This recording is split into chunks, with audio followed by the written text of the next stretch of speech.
নমস্কার বন্ধুরা, welcome to সমাপ্তি রান্নাঘর। আজকে আমি তোমাদের দেখাবো একদম ছোট কুচো চিংড়ির বড়া। কুচো চিংড়িগুলোকে খুব ভালো করে ধুয়ে হলুদ লবণ মাখিয়ে নিয়েছি, আর নিয়ে নিয়েছি সাথে লবণ, হলুদ, সামান্য পরিমাণে চিনি, নিয়ে নিয়েছি ধনে জিরে গুঁড়ো, কাশ্মীরি লঙ্কার গুঁড়ো, ধনে পাতা কুচানো, পেঁয়াজ কুচানো, লঙ্কা কুচানো, আর নিয়ে নিয়েছি বেসন আর চালের গুঁড়োটা নিয়েছি যাতে বড়াগুলো ভীষণই মুচমুচে হয়। আর সাথে নিয়ে নিয়েছি আলু সেদ্ধ দুটো। আলু সেদ্ধটা দিলে ভেতরটা সফট আর বাইরেটা ভীষণই মুচমুচে হয়।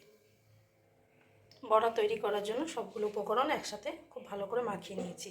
এতে আমি এক ফোঁটাও জল দিইনি। কড়াই আমি সাদা তেল গরম করে নিয়েছি। এবার বড়াগুলো ছোট ছোট করে দিয়ে নেব। বড়াগুলোকে আমি গোল গোল শেপে, খুব একটা গোল গোল শেপে না, একটু চ্যাপটা করে দিয়েছি। উল্টে পাল্টে লাল লাল মুচমুচে করে ভেজে নেব। কুচো চিংড়ির বড়ার এই রেসিপিটি ভালো লাগলে বন্ধুরা অবশ্যই তোমরা বাড়িতে ট্রাই করো। ভীষণ সুন্দর, খুব ভালো হয়। আবার তোমরা সন্ধেবেলাও মুড়ির সাথে খেতে পারো। ভীষণ ভালো হয় খেতে।